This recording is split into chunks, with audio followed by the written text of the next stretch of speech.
Welcome to Inside the Firm, a podcast dedicated to small business owners and hosted by entrepreneurs, Alex Gore and Lance Cayko. Each week, they take you on their journey of how to start, run, and grow a business by bringing you inside their architecture and real estate development firm. Get a behind-the-scenes tour of how these business leaders manage their clients and foster company culture while creating new and innovative projects. And now your hosts, Alex Gore and Lance Cayko. Welcome to another episode of Inside the Firm. I am Al, regular guy Gore. I am here with Lance-based Cayko. I don't know if we did that last time or if this is the first time. Maybe you'll fill us in because of that. This is the hold episode so far.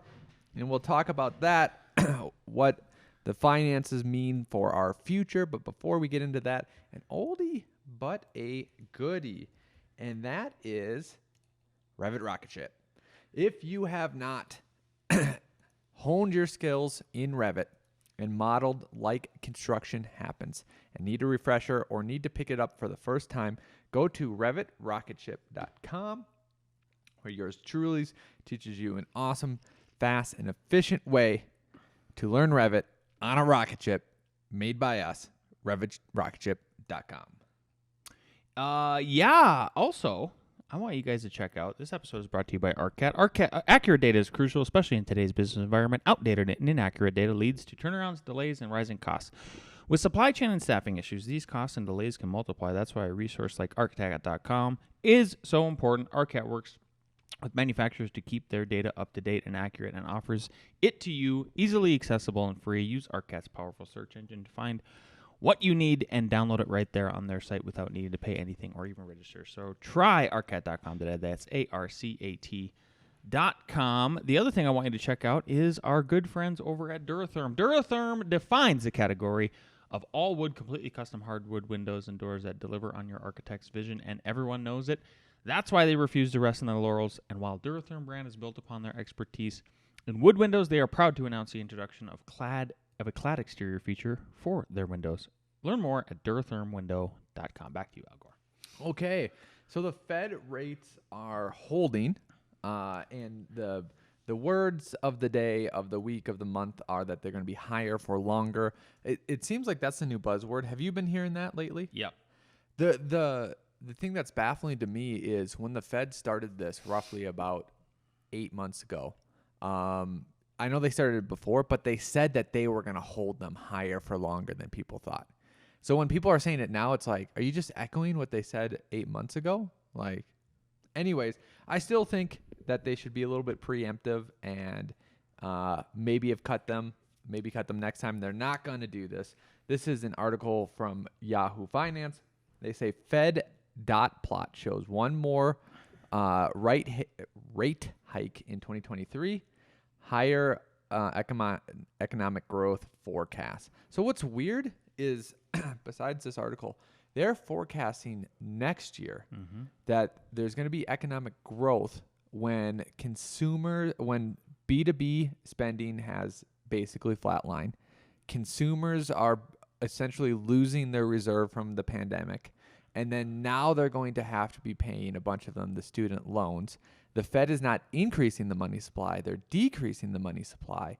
So, like, it feels like somehow they bake in fundamental errors that in hindsight look obvious. But in foresight, it's also obvious. Yep. I see what you're saying. So it's like, oh, we made these decisions based on the fact that the economy is going to grow next year.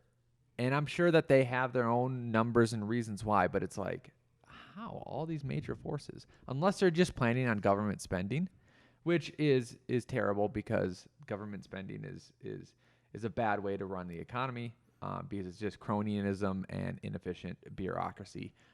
And then you just get a bunch of government products rather than what the consumer actually needs. Rant over with that. Yeah. Let's go back. So the Fed's fund rate kept unchanged in the range of 5.25 to 5.5 on Wednesday after the central bank raised rates in July by 0.25. Along with the policy announcement, the Fed also released updated economic forecasts in its summary of economic projections, SEP, including a dot plot. Have you seen this? Which maps out the policymakers' expectations for where rates could be in the future. Let's show ya.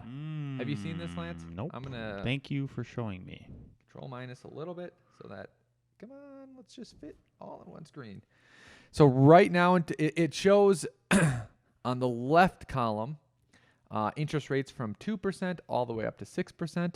On the bottom, it goes from 2023 to 2026 and longer. Right now in 2023, it says we're going to hover between the 5.5 and the 6%. And these are basically the Fed people, the people on the board saying where they think it's going to be. That's my understanding of this. They're playing like they're voting. Is Yes. this like okay? They're predicting. Got it. Going into 2024, and it looks like all of 2024 from 4.5 to what would you say 5.5 is probably the consensus? Yeah, 5.25 I would say is a consensus. So they're suggesting and they're trending. They're wanting to trend towards lowering the rates, which would be good. But if you picked an average, you would say 4.75. Yeah. Right around there. And currently, and you know what it's going to do psychologically? That's why I think like next year could be a really big boom year for everything surrounding real estate, because I think people just want to, even if they feel like they're getting the slightest deal, if they're like, well, it's, right, let's say you get a mortgage for 7.25 right now, and then next year they're like, yeah, but now we got it under 7. They'll pull the trigger. And two, I think the clarity of them pausing has given everyone the signal like, okay, if it's actually a pause, maybe it will take a year. Maybe it will take a year and a half to get lower, but we know that we can then refinance. Yeah. Then. Because 2025, we're looking at... It just gives them, like, they feel like a door has at least been cracked at that point. I mean, in all these metaphors, there's a light at the end of the tunnel, etc. Yep. And who knows, like we say all the time, before the pandemic, like the economy looks great for the next couple of years. Oh, pandemic hits. Yeah. Like, hey, the economy looks great. Oh, all of a sudden, there could be a flight of the dollar. There could be, and I hate the argument, like, there's no good alternative, so being sucky is fine. Like, yeah, but that's how things get disrupted. Argument too. What a good point. That's how things get disrupted. Like, hey, don't worry about it. There's no other alternatives until someone comes up and like, oh, I'll just make a better alternative. Yeah. Everyone flocks away from me. Weird how that works. Anyways, 2025, you're looking at about 2.75 to about 3.75 in there. Yep. And then they in 2026 they want to go back lower to 2.5 and stuff like that. Who knows if that's going to be true. It's good just to have perspective of if things keep going in a normal fashion, like if we could just be if logical human beings would be in charge. Whew, man. This would probably be the route to go. Yeah. Right? Mm-hmm. Probably be the route to go. Moving on from there. I mean, the other thing is we're heading into an election year, so it's gonna be volatile. It just will be. So we'll see. Could be another up and down sort of not a Fed rate wise, but just sentiment, right? Where people they're uncertain. That's sort of a problem. I mean, like remember what happened when like you can track actually what happens to the stock market after somebody's elected, and then usually like right on the day that they're elected, it's either the indication goes up or down and everything. And I know the stock market is, especially that the algorithm's controlling stuff now, it's not a good measure. Mm-hmm. But it's a indicator, whether it's, Yep. Next article, home builders face a tough balancing act on new construction amid high mortgage rates. Rebecca Shen wrote this one. And basically new construction, residential, including single-family homes and multifamilies, dropped. So the actual construction dropped 11.3 month over month in August. Wow, month over month. That is a crash, because if longtime listeners will know, what is defined as a crash is when you are over 10% in anything. It's considered a crash. Yeah. Stock market, sales, whatever. Yeah. Because a lot of why in my head, I don't know if there's a reason behind it. a lot of companies can operate on a 10% profit. Mm-hmm. And then all of a sudden, if you cut more than that, it's like firing people. There, It's that's what I'm laying off. saying. Yeah. You're You like, know. exactly. You are making a major shift. That's where the 10%. I mean, 10% is like a baseline. Exactly. Yep. To 1.2 million units on a seasonally adjusted basis. That's down 14.8% compared to a year ago, well below the 1.44 million units economists surveyed by Bloomberg projected. Give me the good news, Al. But authorized residential permits, an indicator of potential future activity, rose 6.9%. This is actually good, to 1.5 million permits in August from July. So that is good. It's still down 2.7 from last August. Yeah. Single family permits, though, were up 2% in July to 949,000. Multifamily permits came in at 535. So the data reflects the two opposing forces. Buyers are trying to balance the ongoing need for new construction to fill limited inventory and elevated mortgage rates that are hurting their biggest consumer right now. So high, like, here we go. Here's the chart. Nice. Al chart Gore. And it's crazy that the 2004 to 2006 was still the high point. We've never built that many houses. Yep. Ever. And then we still have a shortage right now. It's And- wild. Yeah. Let's go all the way down to, what is it, 2009? That's the crash? Okay. Yep. Oof. So rough. And then we climb back. 2020, and then there's COVID. You can see the goofy. It's interesting. Is that this is why, like, you look at this chart, like, people are always drawing their stupid symbols on. If you're a crypto person or you've ever seen those, like, they're Al's laughing, the flags and the pendants, and they work. They work. No, they sure. Okay, they don't. Maybe they work. No, it did not work. Okay. I'm just trying to say, like, okay, if you're trying to draw one of those silly symbols and you're trying to predict, like, what happens on the right-hand side of the chart here that Al's got up, I don't know. It's hard to say. I mean, you're just like, are we gonna do what I'm thinking, and that is just kind of a up and down and in and out and watch your bottom line. It's tricky. As a phrase I'd like to share with everybody that I've really gotten comfortable with, and that that feels good to me, I interviewed this guy on the show, on the Monday morning show. I can't remember which one it was. Sorry, there's been a lot of guests, but it was entrepreneurs aren't comfortable with risk. What they're comfortable with is they're comfortable with uncertainty. They're okay with uncertainty because you don't know what it is, and so it's like, yeah. And if you're a good entrepreneur, then if you have multiple streams of income and you're watching your bottom line and not overpaying yourself or overextending yourself with debt and credit that's bad, like credit cards and stuff, then you're probably going to be in the camp of I'm comfortable with risk, and that's not the way you want to position yourself. Yeah. Just purely speculation here. If Fed could slowly over the next year, very, very slowly, which is what they projected, lower interest rates, that would give people the incentive to get back to the market.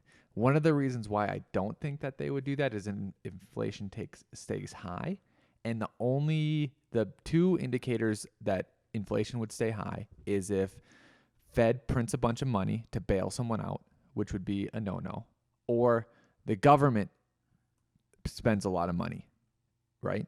And if you think that those are equal, they're not equal. And I'm sorry to harp on this, but I need to harp on this because let's to bail someone out, right? You're bailing out pension funds, you're bailing out big investors, you're bailing out, and these pension funds are auto workers, they're cops, they're police, they're all this other stuff. The only problem is, like, if you go into the nitty-gritty, they vote themselves these things that are unreasonable. And then why should other people have to bail them out? And they fight with them through unions and all that. And I'm not saying that people don't deserve a living wage and inflation went up. We've been giving people 10% raises for a while here. So we totally understand that. Yeah. But it's like you can't have your cake and eat it too. You can't say, give me a high salary and then give me a guaranteed pension for life. And then when it goes bust, have other people pay for it. Right? Mm-hmm.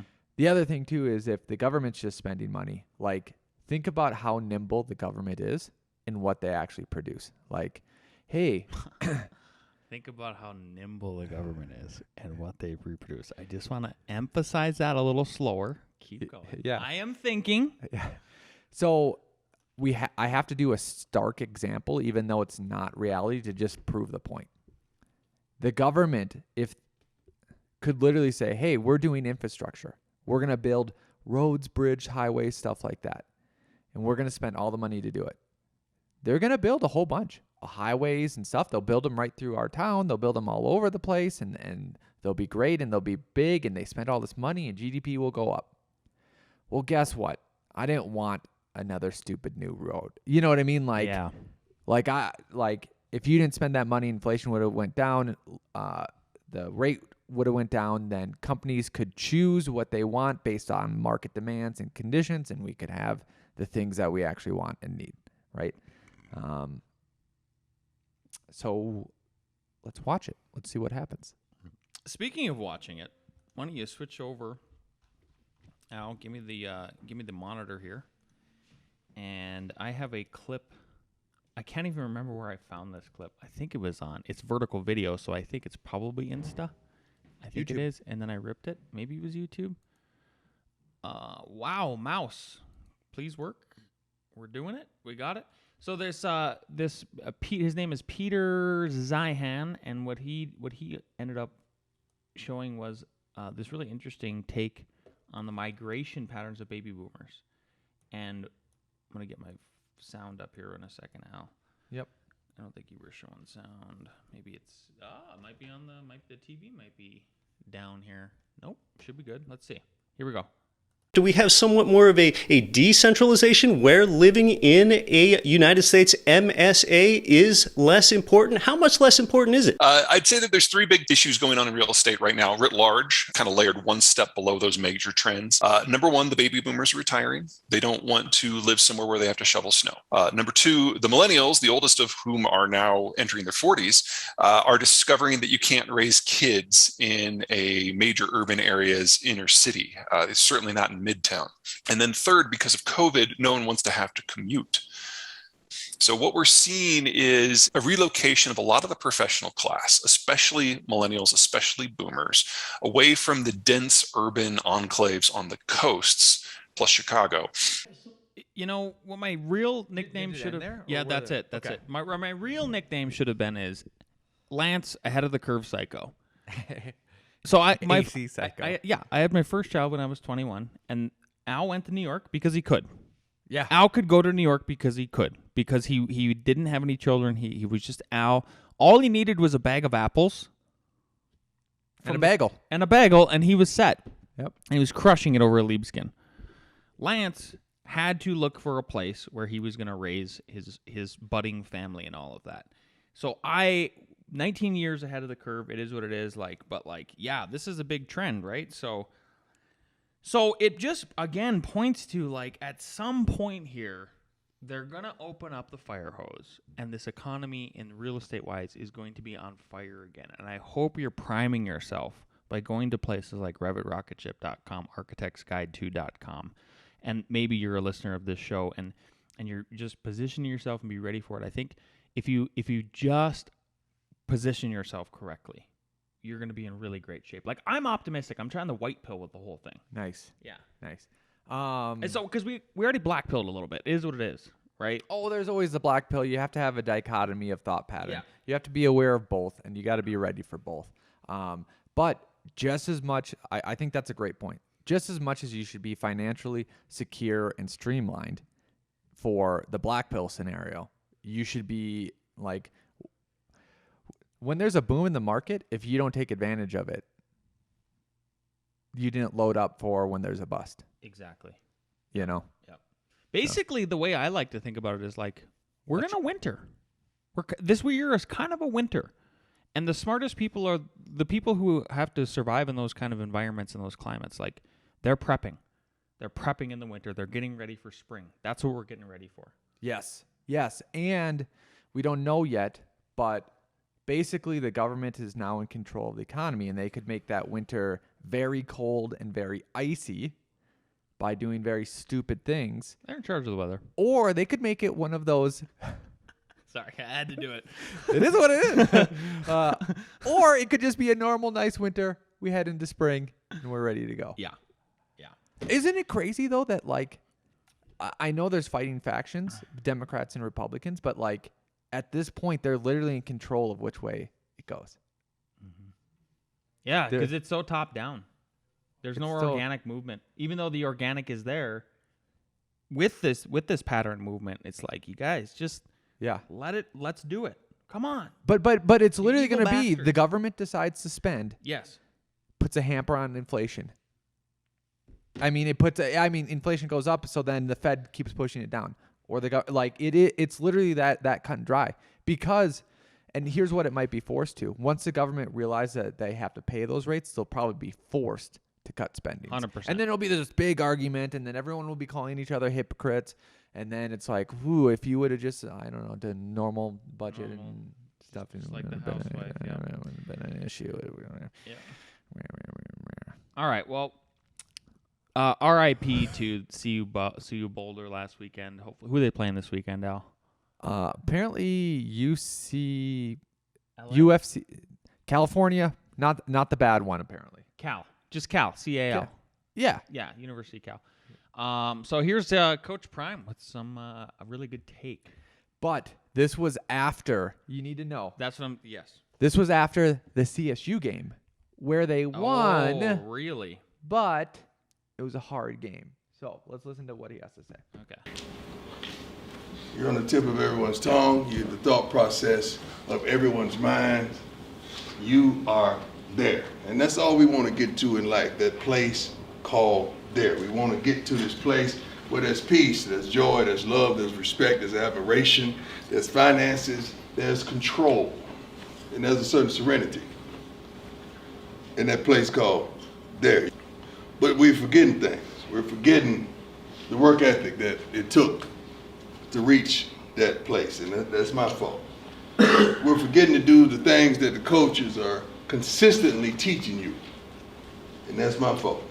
We're forgetting the respect level and the love and the appreciation of the game, and that's my fault. And I'll fix it. I get it done. I get to the root of it and not the fruit of it. You guys are understanding what the fruit of it is, that I want to get to the root of it. The wonder why we keep consistently allowing it to happen. But we're going to get this thing together, and we're going to get it right. Because I don't like the feeling I have, because now I feel like we're winning, but we ain't winning. And that's my fault.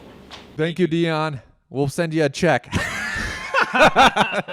Deion, Deion, if you're listening, I will take you fishing anytime. I've been saying that. Yep. And also, It's not a big deal. stop by our office. It's in between your house and CU. It really is. We'll do We're on push-ups. the way. We're literally, you can commute from your house to CU Boulder, stop by, say hello, high five us, all of that. Yep. It's not a big deal. We'll see you soon, Deion. We're open. Hey, ignore the sign on the door there that says by appointment only, because maybe I'll get an extra one that says except for Coach Prime. Except for Prime. Exactly. You always have an appointment here. It's a Correct. It is a standing appointment. exactly. All right. What do we got next, Al? A.R.E. Jeopardy. Let's bring down the crew. Okay. Life is short, but you don't have to be. Introducing Kanzuri, the shoe brand that not only elevates your style, but also boosts your height. Yes, you heard that right. Kanzuri offers height-boosting shoes made for men to build up their confidence they need in every situation. With Kanzuri, you no longer have to settle for your natural height. Their shoes come in a variety of insoles ranging from 1.2 inches to an impressive 2.7 inches of extra boost. Plus, their heights range from 2.4 to 2.8 inches, giving you the perfect opportunity to look and feel good. As a special offer exclusive for our listeners, Kanzuri is giving you a fantastic deal. Just use promo code LANCE48066. That's LANCE48066 at checkout to enjoy a generous 15% off for your order today. That's right. Get the height-boosting shoes you've been dreaming of at an unbeatable price.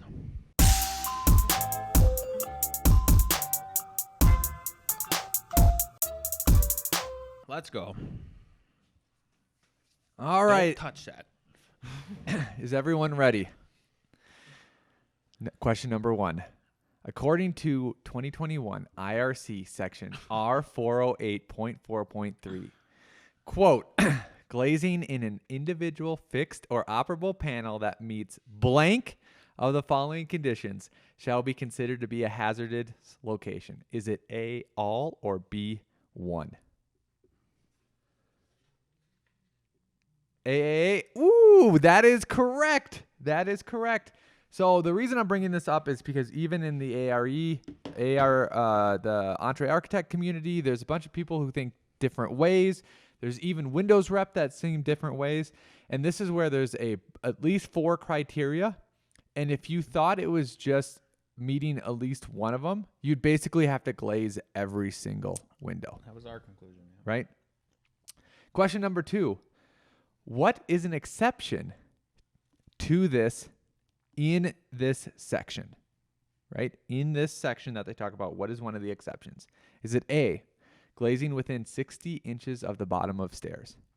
B, adjacent to operable doors? C, decorative glazing?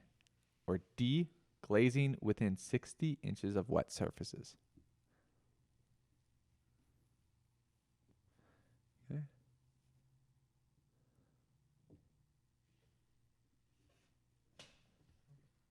Okay, everyone went C. You are correct. That is an exception in that section. All the other ones are different sections, essentially. So, yep. Look at that. All right, number 3. According to the International Residential Code, what is the minimum required ceiling height for habitable rooms in a residential building? Is it A, 7 feet, B, 7.5 feet, C, 8 feet, D, 9 feet? Again, that's number 3. According to the International Residential Code, what is the minimum required ceiling height for habitable rooms? A, 7 feet, B, 7.5 feet, C, 8 feet, or D, 9 feet? Correct answer is A, 7 feet. 3 and 3? Everybody. Ooh, I got a tiebreaker, thank goodness. In the international, number 4, in the International Fire Code, what is the minimum required distance between a commercial cooking appliance and a Type 1 kitchen hood exhaust system? Is it A, 6 inches, B, 12 inches, C, 18 inches, or D, 24 inches?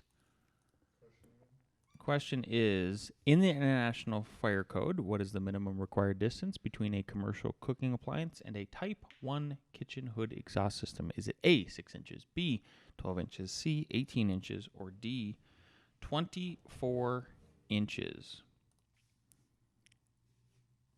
All right. What is it, Lance? 18. Wow, no tiebreaker needed. Alrighty. Ross, what are we getting at Runza? Dude, you guys should try the taco shop on, like, do you know where the new Pizza Hut is located? Okay, right south of there. The one that we went to once for noodles? Not that one. Yeah. Is that the same thing? I think we That's went just, there. I was just throwing that out there. What's actually- your suggestion? Yeah, what are you running? Isn't it closed? Yes. Yeah. Oh, too No, soon, yeah. I'm Sorry. fine. Well, you'll figure it out. Anyways, take us out. All right, if you like this episode, you're watching on YouTube, please leave us a positive comment, like, subscribe. I'll ban you for the negatives. iTunes, leave us a 5-star review. Send us gifts. Send us your comments. Send us your questions. We'll see you next week.